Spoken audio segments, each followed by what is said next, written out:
guys! Welcome back to my channel. So today I am very excited to share with you my unboxing of what I have bought that just came in today. So I just hope that it doesn't have any damage at all. So let's see what's inside. So I'm really excited for this. Let's see!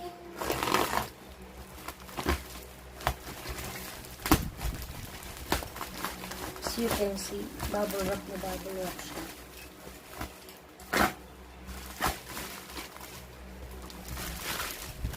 So, I'm really excited because this is the first time that I really bought something that I want to use.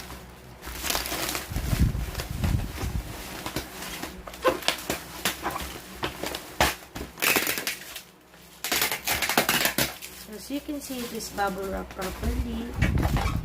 Malaki nito. So, I'm really excited for this one. Kasi ba dapat natin ito bubuksan?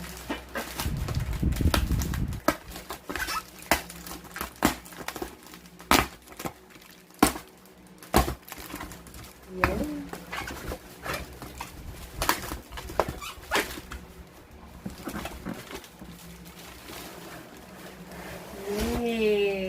So, here it is. My own Sokani donut machine. So, here it is. Yan. So, tulad din sila. Back to back ng itsura. So, let's see what's inside. And una kong nakita ay bubble wrap.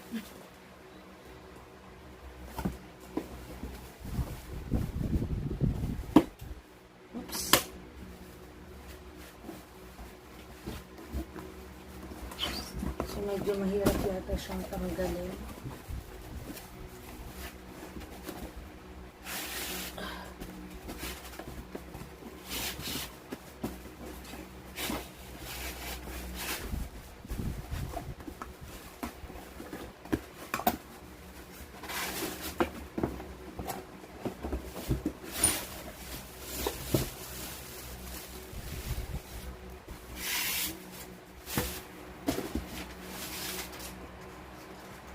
So, it also includes the instruction manual and the warranty.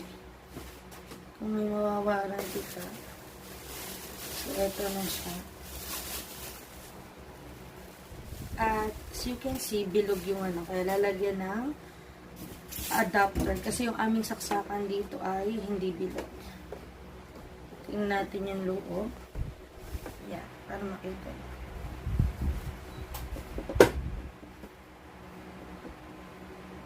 Yay! Yeah, cute! So, here it is.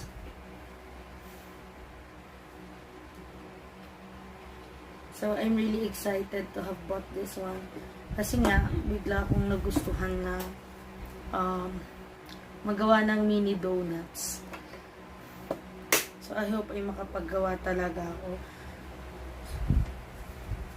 So, bukod sa ganito, bumili din ako ng mga iba ko pang kailangan. And, i-unbox ko din yun sa harapan niyo today. So, ayun. So, I'm so very happy na ang dumating talaga sa akin ay yung brand na gusto ko, which is Sokani. Buksan ulit natin one more time para makita. Ayan. So, ganyan ang kanyang itsura. Okay. So, ano nga pala ito ay 12 holes ang aking binili. So, mura ko lang din siya nabili. Pero pinili ko talaga yung shop. Kasi ayaw natin nabibili ko saan-saan. So, mamaya ite-testing ko. Actually, hindi ko din agad mate-testing. Kasi hindi ko pa naman alam. Babasahin ko muna kung ano ang nakasulat sa manual.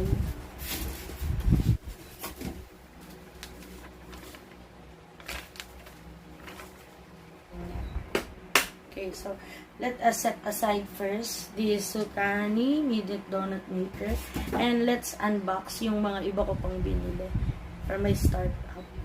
Actually, gusto ko siyang gawing hobby para may matutunan naman ako. So, tingnan natin. Wait lang. So, hello guys. I'm back. So, I have brought all the things that I have bought from Shopee and Lazada. So, I don't know what's inside of this parcel. So, let's see kung ano nga ba yung laman ng bawat isa. So, syempre, for documentation purposes na.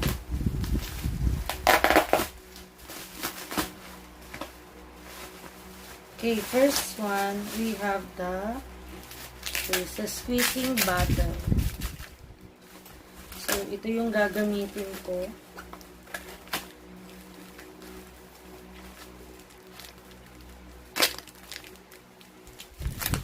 Yan. So, ito ay Sampaguita plasticware.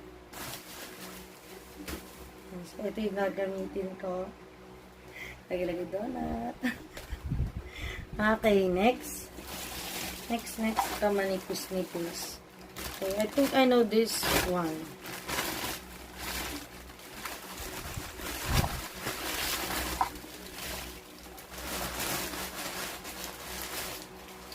Oh, okay.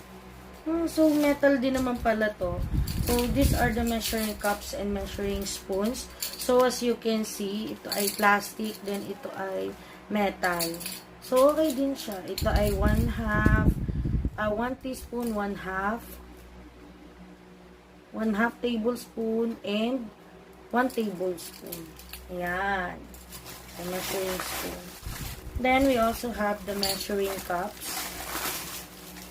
That is also made with plastic and metal. Combination siya. So, ganun din. So, ito ay bali ay 8 pieces. At mura ko lang din siyang nabili. Cute. Cute nila. Ayan. So, next.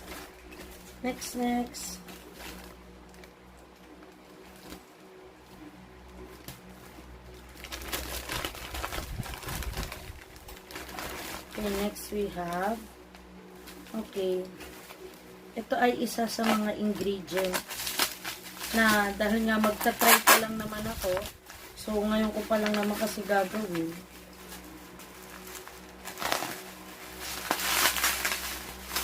So, bumili na ako ng 100 grams ng sprinkles. So, the expiration date is included. It is on April 27, 2024. So, next year pa.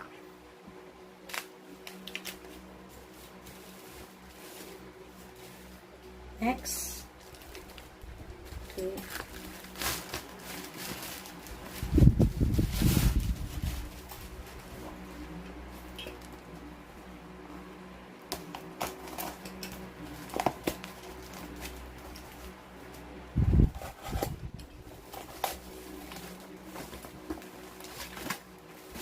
Okay. So, we have here the, let me open first. Ito na siya na-open. Ayan. So, we have here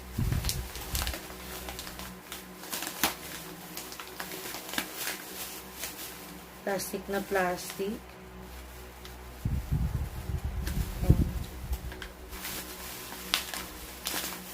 Ayan, finally, nabuksan ko din. So, we have here the Colata Glaze Dark Chocolate. So, 500 grams yung kinuha ko. So, ito yung gagamitin ko para doon sa mga una kong magagawa na mini donut. So, combination ng sprinkles at ito. Kasi testing muna. Baka mamaya, di pala tayo natuto. Ano? Okay, next. Okay, this one.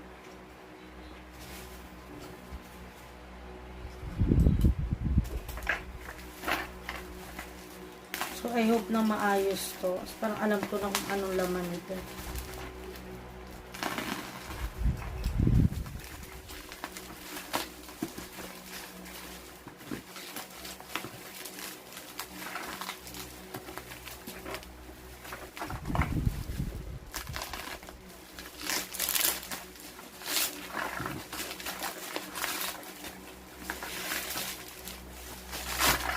Okay. So, I have here the crystal seasoning box.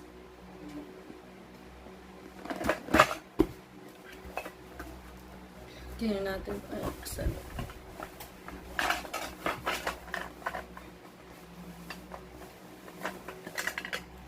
Ayan. So, nabasa ko din naman to. Nakalagay lang talaga siya sa parang tray. Pero magkakahiwalay talaga to. So, ayan. Ang cute, oh. Ba? Cute. So, ito may ilalagay. May kutsara din siya. May spoon. Okay, ayan. Kasi di siya umabot. Ay, okay. Kasi wala pa naman siyang laman. So, ayan. Ang cute niya. Ang ganda. So, tingin ko naman ay wala siyang damage. Okay, ang ganda. Ang cute. Mura lang yan. May lalagyan ka na. So, dito ko ilalagay yung sprinkles. Kahit siya pa lang naman yung ilalaman. Set aside ulit natin. The next one.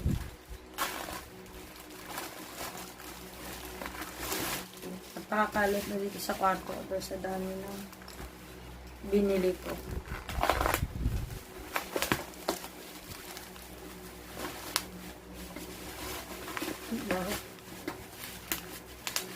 Ayan. So, ito, akala ko, malaki to, hindi pala. Ang liit lang niya. So, eto siya. At, kailangan punasan ang nasa loob. Ayan. May tray. Ano itong nakapaligid sa kanya? Tape ba to? Okay. Tape lang pala, guys. Akala ko, ganito talaga yung tsura nito. Okay, ayan. Yaw.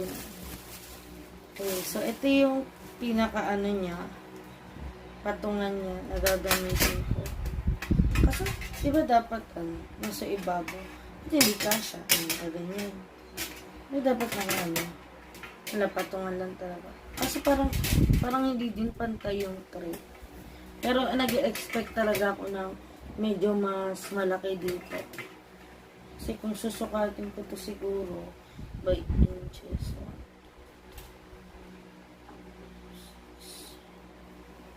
Pang 9 inches yata ito. And then next, ito. Hindi pala. Ay.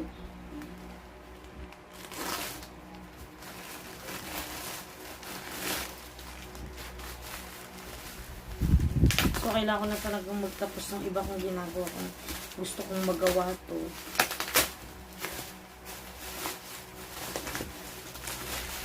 Okay. Ito yung another spacing bottle na pang-design sana.